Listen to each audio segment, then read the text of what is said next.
You first, when you take a look at both of these QBs, who had the most impressive start so far in the preseason? Well, to me, it was Shedeur. I didn't see any interceptions when he was out there. Didn't see anything like that.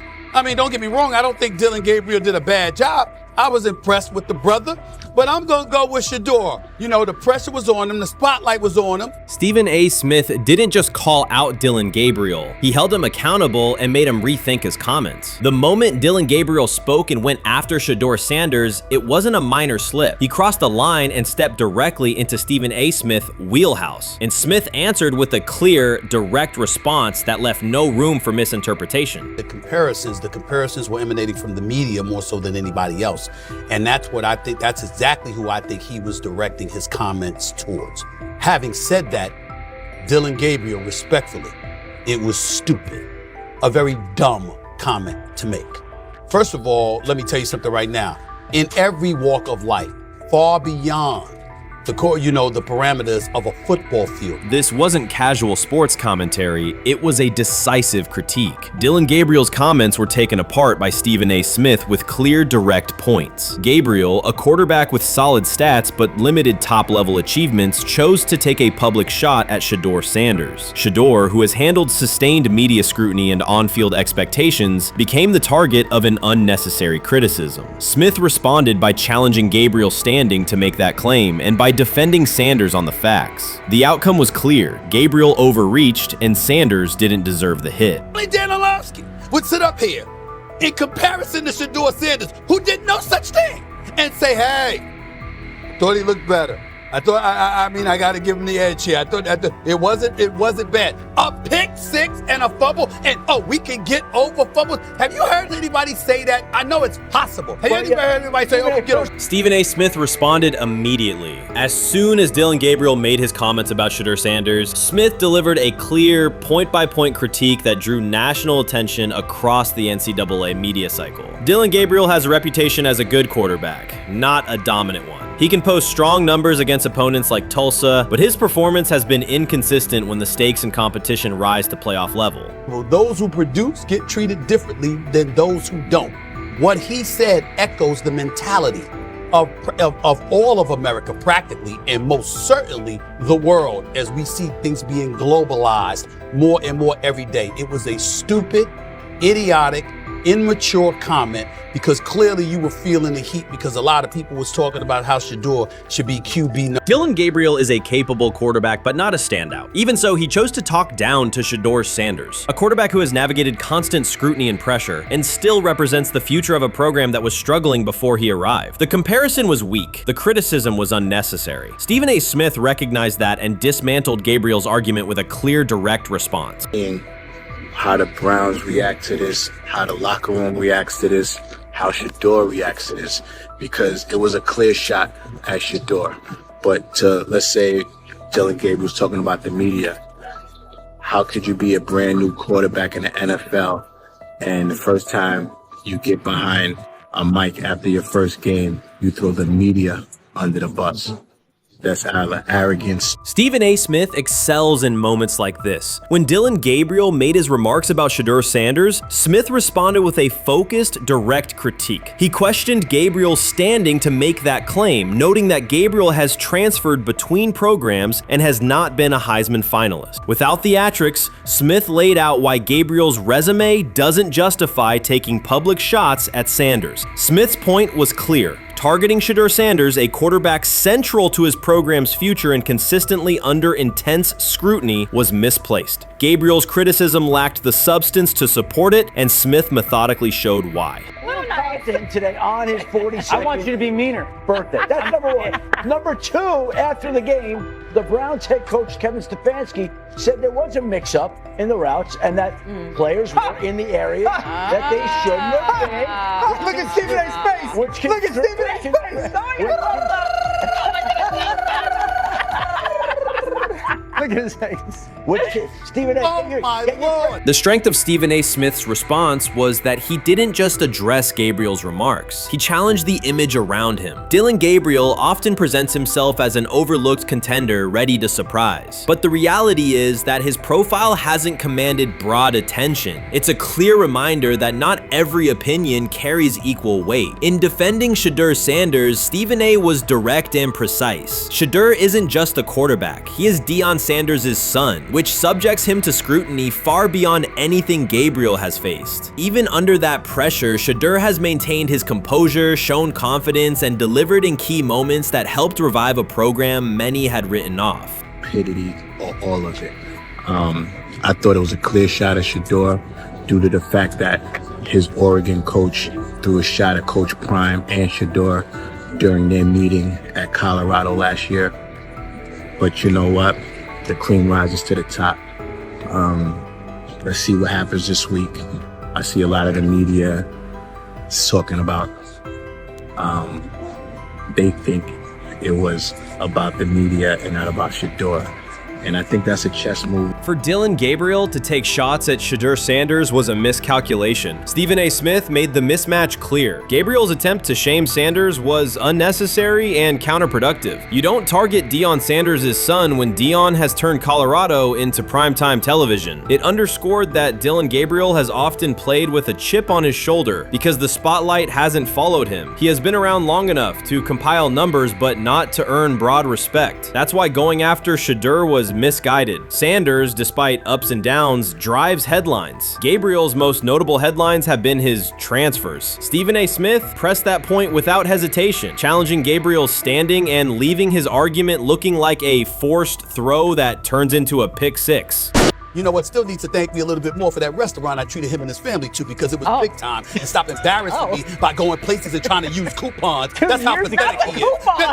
The point is that a pick six and a fumble is usually considered a bad day. Stephen A. Smith didn't need to raise his voice to make the point. He presented Dillon Gabriel as a player whose talk outpaces his resume and defended Shedeur Sanders with clear comparisons. That's why he called Gabriel out so directly. The comparison wasn't just unfair, it was forced. Now look at Gabriel's record. The numbers are solid and he can win against average defenses, but the resume lacks defining markers. There's no sustained Heisman contention, no late season surge that reshaped the national picture, and no postseason moment that cements a legacy. The track record reflects steady production, not top-tier impact. That's the gap Smith underscored. Gabriel's criticism of Shedeur Sanders wasn't supported by what he has accomplished, while Sanders continues to carry a program under constant scrutiny. Let's see some of them step up and make some plays out there. Ain't no way. Gabriel Ain't no way. He's not built like that. No way.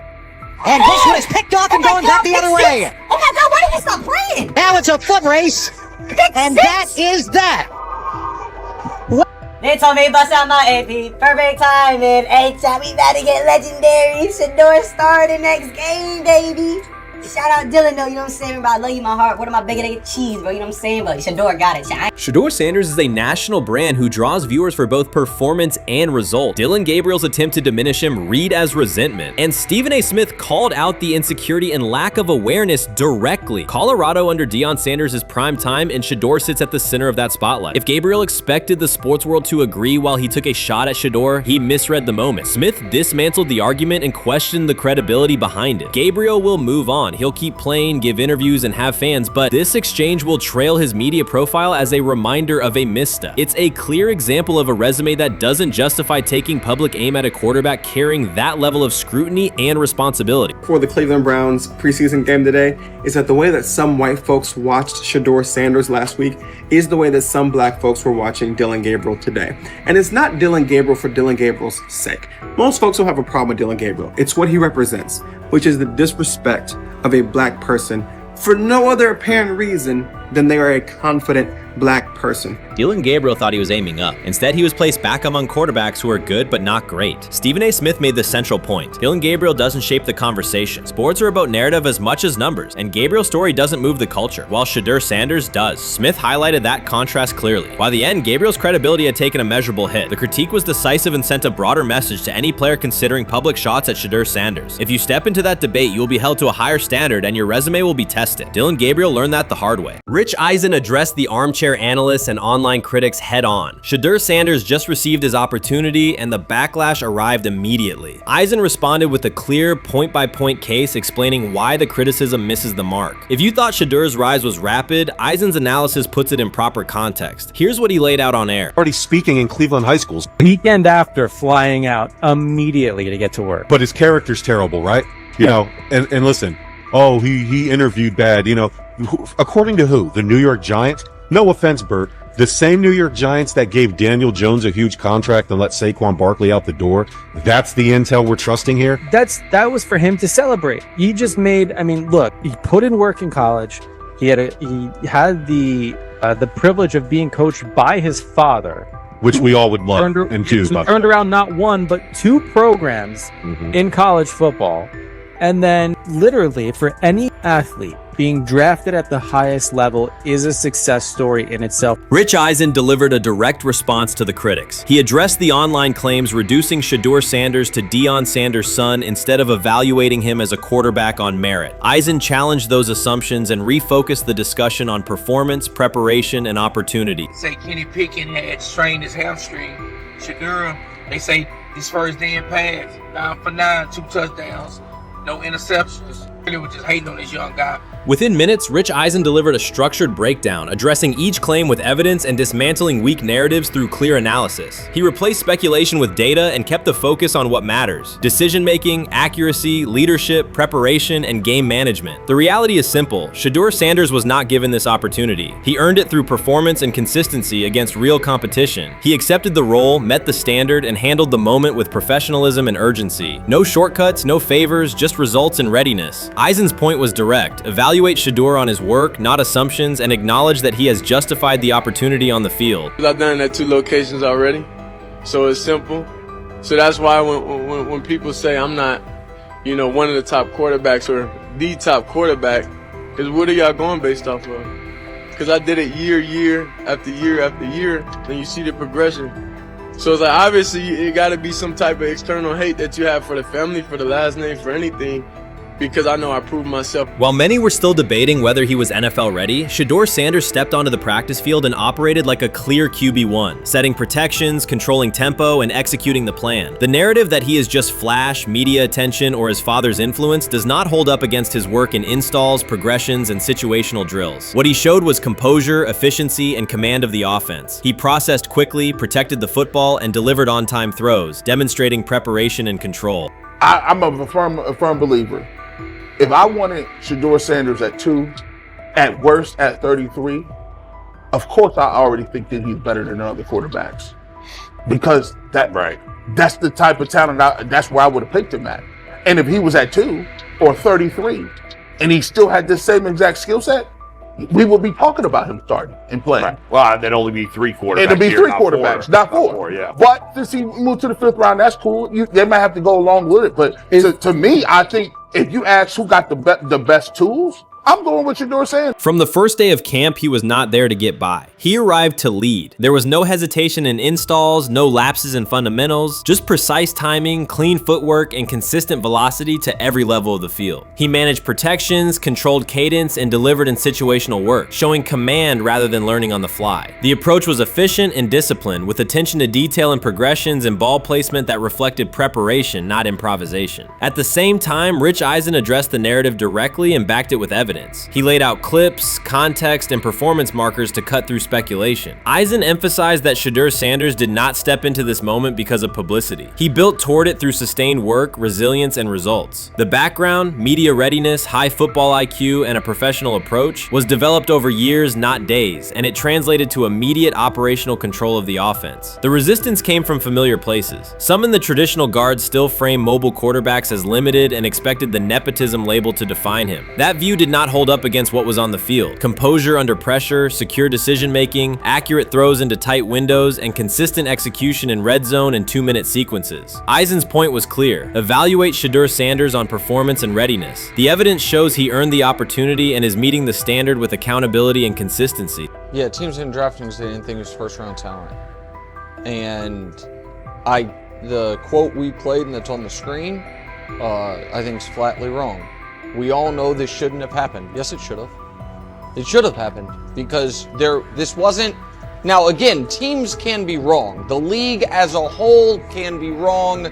Hell, the Baltimore Ravens drafted a 25-year-old tight end before they drafted Lamar Jackson in the same draft. The die is not cast on who Shedeur Sanders. He stated it plainly. This is not a celebrity appearance. This is a quarterback with pocket presence, leadership, and decision-making that stands on its own. You either show it or you settle into a backup role. Shedeur Sanders is not auditioning. He is establishing himself as the starter. When the opportunity arrived, whether through injury, trade, or depth chart changes, Shedeur was prepared and delivered. He did not hesitate. He executed the offense and finished drives. As others tried to catch up to what they were seeing, Rich Eisen reinforced the same message he has been repeating: evaluate the work. Camp reports have been consistently positive, but the important shift is how the performance is being received. Casual attendees who came to observe left talking about Shedeur's command and poise. Detailed observers focused on his pre-snap reads, protection checks, and audibles, highlighting the mechanics, timing, and ball placement that support efficient, controlled play.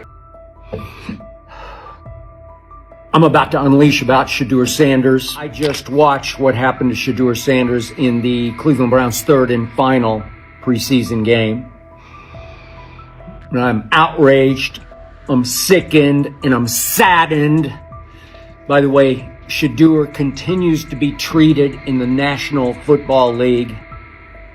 Now by those sorry-ass Browns and sorry-ass Kevin Stefanski. The Cleveland Browns are once again mishandling a promising quarterback. Skip Bayless criticized the organization for failing to develop Shedeur Sanders and for misusing his skill set. He argued that the team's decisions are undermining Sanders' progress and turning a major investment into a cautionary example. Bayless pointed to inconsistent usage, questionable play calling, and a lack of clear direction as key issues limiting Sanders. He said the Browns need a defined development plan and stronger support if they expect Sanders to succeed. Skip Bayless delivered a direct, critical assessment this week. After seeing Shedeur Sanders in a Browns uniform, he argued that Cleveland is mishandling the quarterback and undermining his development. Bayless said the team's approach shows poor planning and inadequate support around Sanders. He dismissed excuses about strategy and emphasized the need for better coaching, deployment, and protection. In his view, the Browns are setting themselves up for problems before the season begins unless they establish a clear plan for Sanders. Given the team's recent decisions, his reaction is understandable. Cleveland has a history of inconsistent quarterback development. Shedeur Sanders is a premium prospect, the son of a Hall of Famer, a proven college performer, and a widely recognized figure. The organization should prioritize his reps, protection, and a clear development plan, not place him behind Dillon Gabriel as if he were a secondary option. But I'm going to answer this question by saying Shedeur Sanders, and I'm going to tell you why. I think he's being set up to fail. That's right, I'm going to say it. Okay. Here we are on national television, right? There's been 11 practices, if I remember correctly. He's been starting against, he's been playing against the third unit. He's fourth on the depth chart. And then suddenly you throw him into the start line, and he hasn't had any reps for the first team at all. Think about that. So you're just going to throw him to the wolves like that, huh? I mean, you know, if he had first team snaps in practice. Yet here we are. Cleveland has one of the most publicized prospects and is handling him like a depth piece. The broader issue is the franchise's long record of quarterback instability and inconsistent development. That history colors every move they make. When the Browns draft a quarterback, fans don't anticipate a long-term answer. They brace for another reset. Shedeur Sanders should be treated as a priority, not as an afterthought behind Dillon Gabriel. Let's give him a chance. Let's give him a chance with the play calling. You know you have an offensive line that isn't playing that well. So what do? Why not just play the short game so he can get the ball out of his hands very fast to run a competent goddamn offense? Outside of that, Shedeur has to be better in understanding that the offensive line that you're working with right now is not adequate.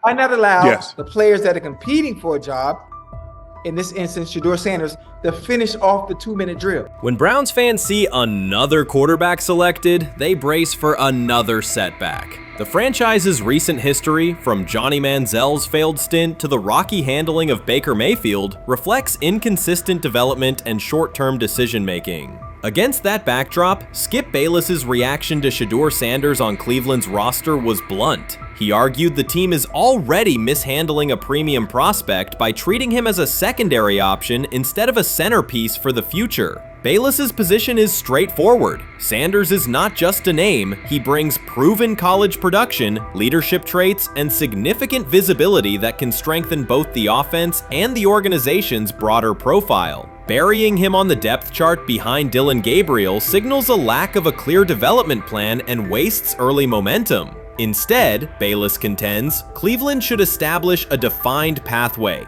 First-team practice reps, protection and personnel tailored to his strengths, deliberate play calling that accelerates processing, and measured in-game opportunities that build confidence and execution. In his view, the Browns need alignment from the front office to the coaching staff to prioritize Sanders' growth. Continuing to treat him like a depth piece risks repeating the same cycle that has undermined previous quarterbacks. Committing to a coherent plan gives Sanders and the franchise a realistic chance to convert potential into sustained performance.